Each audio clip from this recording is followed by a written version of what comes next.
नमस्कार छात्रों, मैं आदित्य वर्मा आपके अपने YouTube चैनल पे हार्दिक स्वागत एवं अभिनंदन करता हूं। जैसा कि आपको मालूम है, आपने पिछले वीडियो में देखा था कि हमने आपको वर्णों के बारे में बताया था, वर्णमाला बताया था। आज उसी क्रम को हम आगे बढ़ाते हुए आप लोगों के लिए लेकर के आए हैं वर्णों के उच्चारण स्थान। हमने आपको बताया था कि हिंदी वर्णमाला में वर्णों की संख्या 52 होती है। अब आपको हम बताएंगे कि उन 52 वर्णों के उच्चारण स्थान क्या है, उनकी उत्पत्ति कहाँ से हुई है। अब आप उसके बारे में देखेंगे। देखिए छात्रों, कुछ लोग केवल उसी प्रकार से जान लेते हैं कि हमारा जो वर्ण है कहाँ से उच्चारित होता है।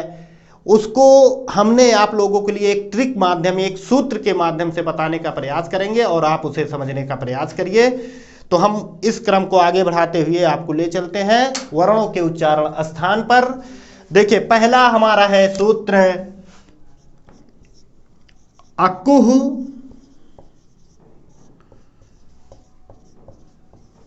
विसर्जनीयानाम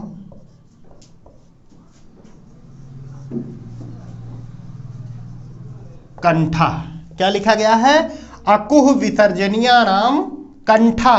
अब आप देखेंगे कि इसके अंतर्गत किन किन वर्णों का उच्चारण होता है। जैसा कि यहां पे लिखा गया है कंठा। कंठ का मतलब होता है गला। कंठ का मतलब क्या होता है? गला। यानी जिन वर्णों का उच्चारण गले से होता है उसके लिए एक सूत्र बनाया गया है अकुह विसर्जनीयानाम कंठा। अब आप देखेंगे कि किन किन वर्णों का उच्चारण कंठ से अर्थात गले से हो रहा है। ध्यान दीजिएगा, यहां पे लिखा गया है अकुह। अकुह का मतलब होता है आ, यानी आ का मतलब हो गया आ। उसके बाद यहां पे क्या दिया गया है? कु दिया गया है। इसके बाद कु दिया गया है। कु का मतलब होता है का वर्ग। क्या होता है? का वर्ग। अब का वर्ग का मतलब क्या होता है? यानी इस वर्ग के अंतर्गत जिन जिन वर्णों को रखा गया है उनका जिक्र करते हैं, उन्हीं को हम क्या कहते हैं? का वर्ग। जैसे का, खा, ग,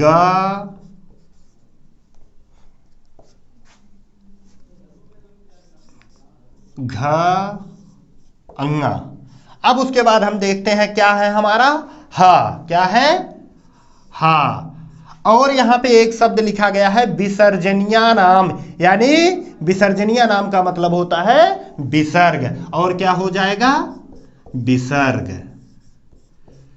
क्या हो जाएगा? विसर्ग।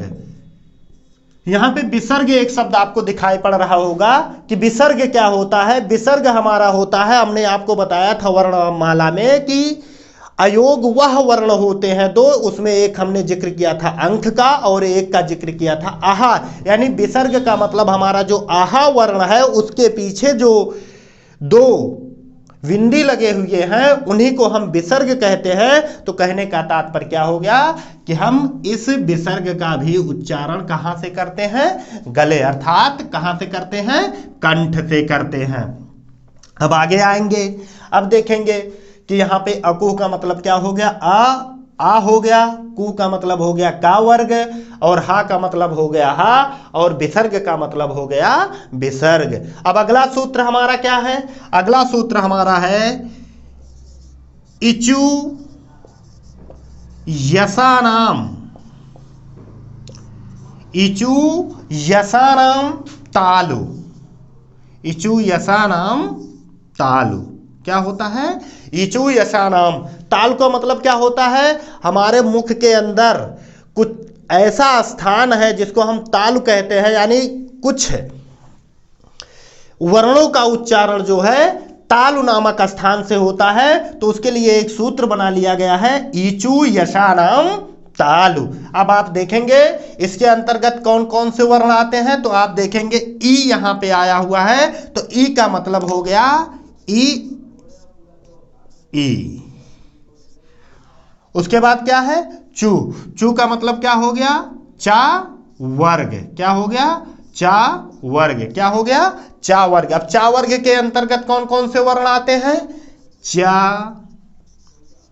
छा, जा, झ इया, यानी क्या क्या हो गए, चा छ ज झ इया हो गया। अब आप आगे देखेंगे यहां पे एक और शब्द लिखा गया है, क्या लिखा गया है, या। क्या हो गया, या हो गया, क्या हो गया, या। फिर और आगे देखेंगे क्या लिखा गया है, यहां पे सा लिखा गया है। तो यानी जो सलजम वाला सा होता है, जिसको हम लोग बड़ा सा कहते हैं, उसका उच्चारण क्या होता है, तालु होता है। क्या होता है, तालु होता। और यहां पे क्या लिख दिया जाएगा, और सा, क्या होता है, सा। यानी ई चा वर्ग, चा वर्ग में चा छा जा झा इया, या और सा। अब आगे आते हैं। अब आगे जब हम चलेंगे तो देखेंगे और वर्णों का उच्चारण कहां से होता है। तो इसके लिए एक और सूत्र आपके सामने आता है, जिसको हम लोग कहते हैं ऋठु। ऋठु रसाणाम, ऋतु रसाणाम मूर्धा। क्या कहते हैं, ऋतु रसानाम मूर्धा। अब आप देखेंगे यहां पे क्या है, री है, क्या है, री है, क्या है, री है। देखिए री यहां पे कहा जा रहा है, री का मतलब ऋषि वाला री, लेकिन जब इसका हम प्रयोग करते हैं तो ये कई तरीके से होगा, इसको हम आगे बताएंगे।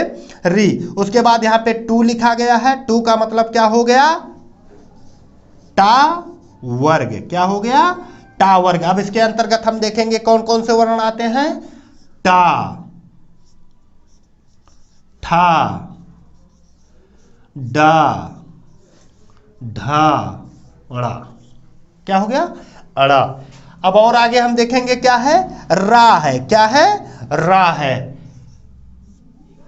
अब आगे देखेंगे क्या बचा हुआ है, सा बचा हुआ है, जिसको हम लोग क्या कहते हैं, खट्टी सा या षटकोण वाला सा, लेकिन इसका जो उच्चारण स्थान है क्या है, मूर्धा है। और इसको हम क्या कहते हैं, मूर्धन्य सा कहते हैं, और इसको हम क्या कहते हैं, तालव्य सा कहते हैं। और यहां पे क्या हो जाएगा, मूर्धन्य सा। तो ये हमारे तीन सूत्र हो गए। अकुह विसर्जनीया नाम कंठा, यानी कंठ का मतलब होता है गला, यानी गले का मतलब क्या होता है, यहां से। जब आप, अब इतना आप पहले समझ लीजिए, फिर आगे हम आपको बताते हैं। देखिए जो हमारा ये गला है, जब हमारे अंदर से ध्वनि आती है, वो ध्वनियां कहीं ना कहीं टकराती हैं, और जब टकरा करके बाहर निकलती हैं तो उन्हीं को हम क्या कहते हैं, उच्चारण स्थान। जैसा कि आप देख पा रहे हैं, हमने लिखा है अकुह विसर्जनीया नाम कंठा, और यहां पे हमने आ का जिक्र किया है, तो इससे क्या हो गया, आ। आप देखेंगे जैसे आप अगर दूसरे को देख रहे हैं, तो दूसरे को देख करके आप केवल क्या कर सकते हैं, जान सकते हैं कि हाँ ये बताया जा रहा है कि गला ये होता है, तालु यहां होता है, उसके बाद मूर्धा होता है, तो आप केवल देख सकते हैं। लेकिन जब आप खुद स्वयं उन वर्णों का उच्चारण करेंगे तो आपको पता चलेगा कि हाँ वास्तव में इन वर्णों का उच्चारण गले से होता है, इन वर्णों का उच्चारण तालु से होता है, इनका उच्चारण मूर्धा से होता है। तो देखिए एक बार हम उच्चारण करके आपको बता रहे हैं, आप देखिएगा। कंठ से अ, उसके बाद क्या है, का वर्ग, क ख ग घ अंग। फिर उसके बाद आप देखेंगे ह, उसके बाद विसर्ग। विसर्ग का जब हम उच्चारण करते हैं तो कहीं ना कहीं आपको दिखाई पड़ेगा कि उसके पीछे भी क्या, ह निकल करके आता है। जैसे हमने कह दिया रामः, जैसे संस्कृत में लिखा रहता है रामः, तो वहां पे जो विसर्ग लगा हुआ है उसका भी उच्चारण कहीं ना कहीं आपको दिखाई पड़ेगा कि हा से संबंधित है, तो उसका भी उच्चारण कहां से होता है, कंठ अर्थात गले से। अगला देखेंगे यचु यशानाम तालु। अब आप देखेंगे यहाँ पे यचु यशानाम तालु, तालु क्या होता है, जब इनका उच्चारण हम करते हैं तो ध्वनि और ऊपर की तरफ आती है, तो कहाँ टकराती है और उनका उच्चारण कहाँ, तो जैसे देखेंगे आप ई, फिर उसके बाद चा वर्ग है, तो चा छा ज झ इया।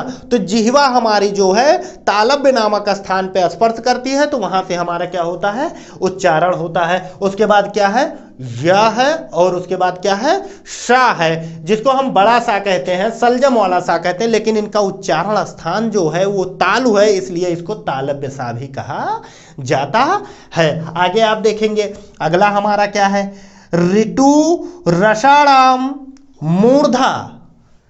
ऋतु रसाराम मूर्धा। तो आप देखेंगे इसके अंतर्गत क्या आ रहा, री, फिर क्या है, टावर्ग यानी ट ठा। अब देखेंगे हमारी जिह्वा थोड़ा सा और आगे की तरफ स्पर्श करती है, तो इनका उच्चारण ट ठ ड ढ अड़ा र और श, यानी इस खट्टी सा जिसको हम लोग कहते हैं, या पेटफरवा सा कहते हैं, या फिर इसको हम षटकोण वाला सा कहते हैं, तो इनका उच्चारण स्थान होता है मूर्धा से, इसका उच्चारण स्थान है, तो इसलिए हम इसे मूर्धन्य सा भी कहते हैं। तो ये इतना अगर आपके समझ में आ गया हो तो आप लाइक और शेयर जरूर करिए। जैसा कि आप लोग देख पा रहे होंगे, मैं आपको पहले भी वीडियो में आपको बता चुका हूं कि मैं आपको हिंदी इतने निम्न स्तर से हाई लेवल पर लेकर के जाऊंगा कि आप नहीं जानते हैं तो भी आप सीखेंगे, और जानते हैं तो आपको और अच्छा लगेगा, और कुछ जानते हैं कुछ नहीं जानते हैं तो भी आपको सीखने में बहुत ही अच्छा लगेगा। तो अब आगे चलते हैं।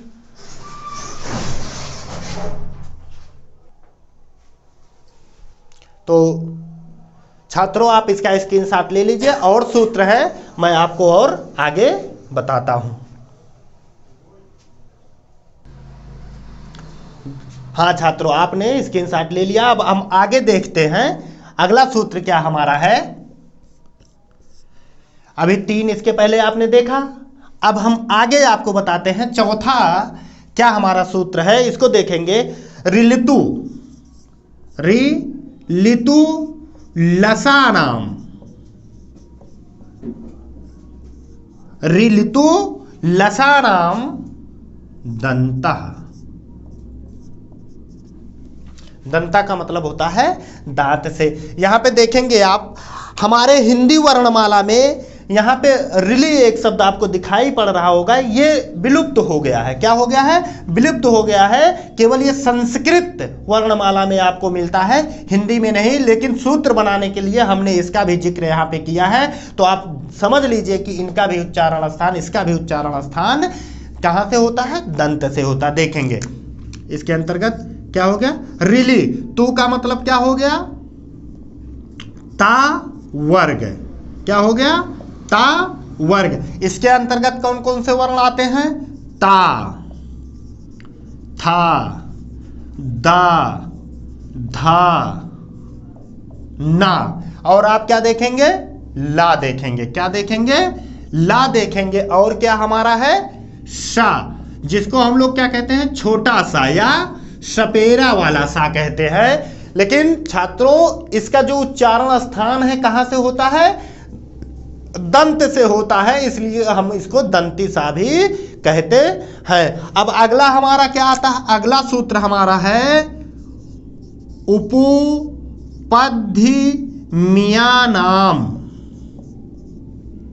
उपपद्यानाम, पद्यमियानाम ओष्ठ। अब आप देखेंगे यहां लिखा गया है उपपद्यमियानाम ओष्ठ। तो इसके अंतर्गत हमारे आते हैं, उ से हो गया उ और उ। पू को छोड़ देते हैं, या इस पा को छोड़ देंगे, इसको ले लेते हैं। पू का मतलब हो गया पा वर्ग। क्या हो गया, पा वर्ग। अब इसके अंतर्गत कौन कौन से वर्ण आते हैं देखेंगे। पा हो गया हमारा, फा हो गया, बा हो गया, भा हो गया और मा हो गया। और इसके अंतर्गत कोई भी वर्ण नहीं आता है। अब आप देखेंगे लगभग हमारे जो कचट तप थे, कचट तप यानी 5 वर्ग थे, का वर्ग, चा वर्ग, टा वर्ग, ता वर्ग और पा वर्ग, वो सारे हो गए।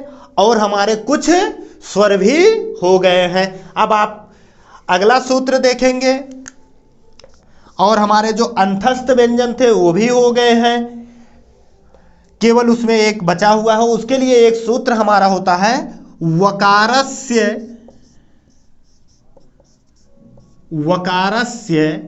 दंतोष्ठौ, दंत ओष्ठौ, वकारस्य दंत ओष्ठौ, यानी वा यहां पे आया है वकारस्य। वकारस्य में हम वा को ले लेंगे, बाकी सबको छोड़ देंगे। यहां पे देखिए दो शब्द आपको मिल रहा होगा, दंत और ओष्ठ। यहां पे गुण संधि हुआ है, लेकिन यहाँ पे हम संधि आपको पढ़ा नहीं है, संधि जब पढ़ाएंगे तो वहां बताएंगे कि कैसे यहाँ पे गुण संधि होता है। तो यहाँ पे केवल क्या हो जाएगा, वाह हो जाएगा। क्या हो जाएगा, वाह हो जाएगा। उसके बाद आगे हम चलते हैं, अगला सूत्र देखते हैं। अगला सूत्र हमारा होता है ये दैतो कंठ तालु, ये दैतो कंठ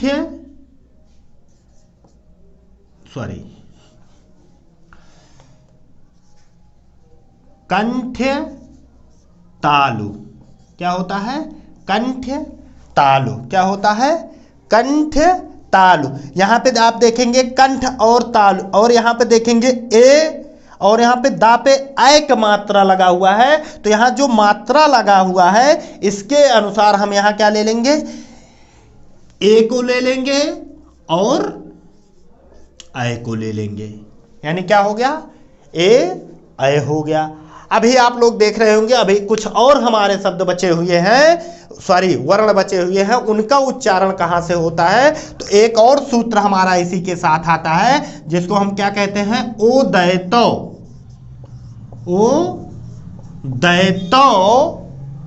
कंठ ओष्ठौ।